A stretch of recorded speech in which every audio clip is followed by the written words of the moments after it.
Hello, my name is Kerryoth, and today we're going to take a look at some stratagems. We've got some new stratagems for Codex Necrons. So we're going to take a gander, because that's what we do when they do this stuff. So let's have a look. I'm going to be honest, just the pictures of the Necrons is getting me, I'm not going to say weirdly excited, because that makes it sound like there's more going on than there is. It makes it sound, it probably didn't sound dodgy until I said it sounded dodgy, but anyway, let's just carry on. So, Battle Tactic Stratagems.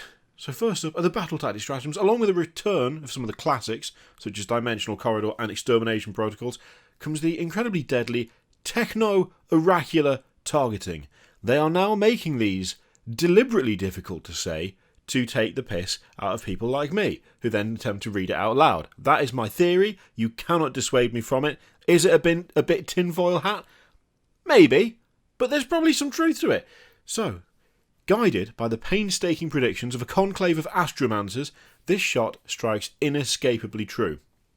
Use this stratagem in your shooting phase before making the wound roll for an attack made by a Necrons model from your army. Do not make a wound roll for that attack, it automatically wounds the target.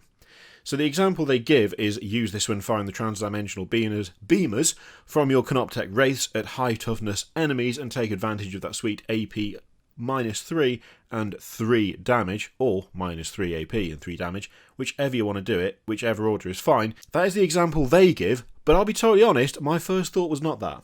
My first thought was, there's something called the Death Ray now, so why would you not use it on that? It's probably not even the most effective use. I suppose if you want to really get rid of something big and scary straight away, then yes, Death Ray is the way to go. But I just like the idea of the Death Ray not even having to do the wound roll. It just annihilates someone. The most effective use of it? Well, it'll depend on the situation. Is it going to be the thing I do every single time? Absolutely yes. There's also Epic Deed Stratagems. By the way, the idea of Epic Deeds for Necrons, for some reason, is just funny to me. I don't know why it's funny. I think it's because part of me is still like locked in to that 3rd edition mindset of borderline mindless slaves to the Catan gods, and the idea of any of them really being capable of an epic deed is just still kind of funny. I realise they're not like that anymore and haven't been for absolutely years at this point, but that's what I liked about them to begin with, and so it's still in the back of my head there. So if you were the Space Wolves, these epic deeds would each get a song sung in their praise. Necrons don't have time for singing. They're too busy reclaiming the galaxy using stratagems such as the Deathless Rise. Alright, that's pretty funny, I'll give you that. So, again, one command point. Necron's Epic Deed Stratagem, focusing all of its talents, this Technomancer drags rank upon rank of sundered Necron soldiery back to their feet. Use this stratagem in your command phase, select one Technomancer model from your army. Until the end of the phase, that model can use its Rites of Reanimation ability one additional time. I like that. That's cool. Anything that plays up that implacable advance, that ability of, broken, sundered warriors to stand back up and keep fighting. I love that stuff. It's one of the... It's like iconic Necron stuff. Anything that helps that, all on board for me. So play this when your reanimation protocols haven't been as successful as you would have liked. Just when your opponent thinks they have an advantage, your dead Necrons return to the fray. Yeah, that sums it up nicely. Requisition Stratagems. There are stratagems you use before a battle begins. Ever wanted to upgrade your Overlord to be the adjutant of their dynasty's supreme ruler? By the way, couple of comments yesterday. It's not dynasty, it's dynasty. In Britain, in the UK, in England, where I live, it's dynasty. You can literally Google it and it will give you 2 separate pronunciations, therefore I am right. And if you live in America, you pronounce it how you like. I don't come to your place where you pronounce stuff and say you're pronouncing it wrong, do I? That's not true. I do it all the time because it makes me laugh how we share a language, and yet most of it is not even remotely the same. Hand of the Pharaon, 2 command points. This dynasty's Pharaon has sent out their chosen Nemesaur, imbuing them with regal and absolute power to act in their stead. So use this stratagem before the battle when you are mustering your army. If your army does not contain a model with the Pharaon keyword, select one Necron's Overlord model from your army, excluding named characters. That model gains the Pharaon keyword, and in your command phase it can use its My Will Be Done ability one additional time. You can only use this stratagem once. Okay. I'm assuming we know what My Will Be Done is, unless that's new as well. Find out. So use this on Overlord before the battle, and ensure that they always have 2 nearby units so you can give them both that bonus to their attack rolls. That's what it is. Don't forget that, since it lasts until the next command phase, it will affect both shooting and close combat attacks. Yeah, nice. That Necron specific scenery, still class, still quality. Prefer the intact one? Well, I say intact, mostly intact, slightly less damaged one, but it still all looks good. So, strategic Ploy Stratagems. Self-destruction.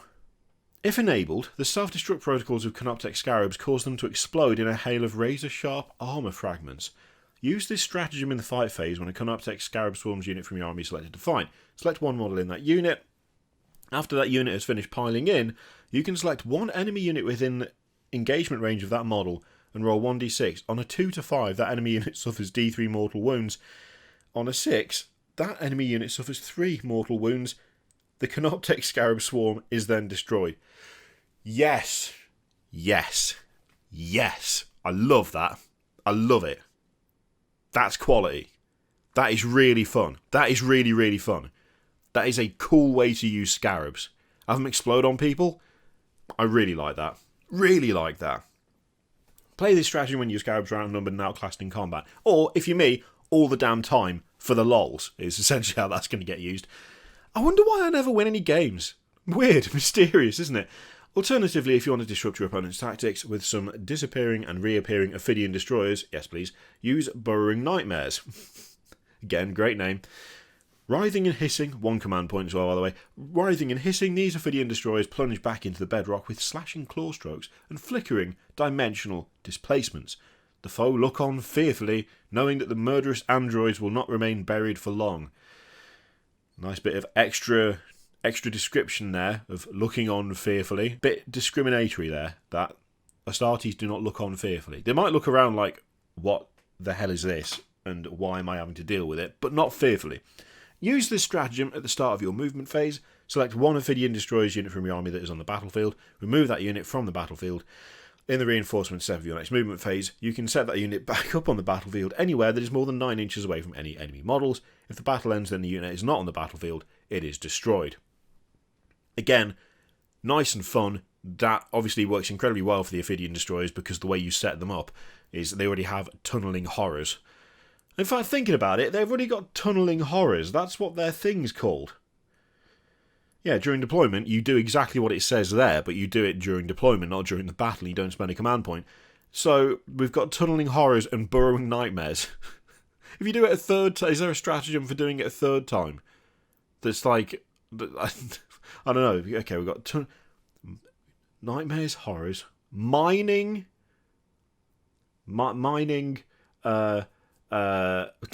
sleep paralysis. I don't know. I like the continuation of the theme, but it's a little bit, it's like a bit silly when you actually go back and think about what the ability is called that they have originally. So Wargear Stratagems. Want to improve your Wargear during a battle? Well, the Cryptex have thought of that with the Wargear Stratagems, such as Malevolent Arcing. So again, 1 command point, leaping and coiling about its target with malicious pseudo-sentience. The living lightning of these Tesla weapons coils outward like a slaver's whip to lash at yet more nearby victims. Good lord. Use this stratagem in your shooting phase when a Necrons model from your army targets an enemy unit with a Tesla weapon. After making that weapon's attacks, roll 1d6 for each other unit within 6 inches of that enemy unit. On a 4+, the unit being rolled for suffers 1 mortal wound. That's kind of fun. That is fun. I'll give them that. That's got that cool mental image factor to it, of it bouncing around. Yeah. Finally, Dynastic Stratagems. That Crisis Battlesuit is not having a good time, is it? It's not going to end well for him. He's already falling over backwards. Oh, look at the face on that lad. Getting melted off. Oh, that's a bit full on, isn't it? That's a bit... Wow. Okay. There is also a stratagem for each of the 6 Necron dynasties in the Codex. Anyone who chooses to follow the Silent King and pledge allegiance to the Zarrakan can use the Empiric Damping Wargear Stratagem. So Empiric Damping, 1 command point. Many Zarakan finally worked Noctilith chest angst that create an ambient counter-empiric field that deadens the abilities of even the most powerful psykers. Whoever wrote that sentence, I hate you. That's not true. I don't hate you, but goddamn. Use this stratagem in your opponent's psychic phase when an enemy psyker attempts to manifest psychic power within 18 inches of a Zarakan unit from your army. Roll 1d6 on a 4+. That psychic power is denied.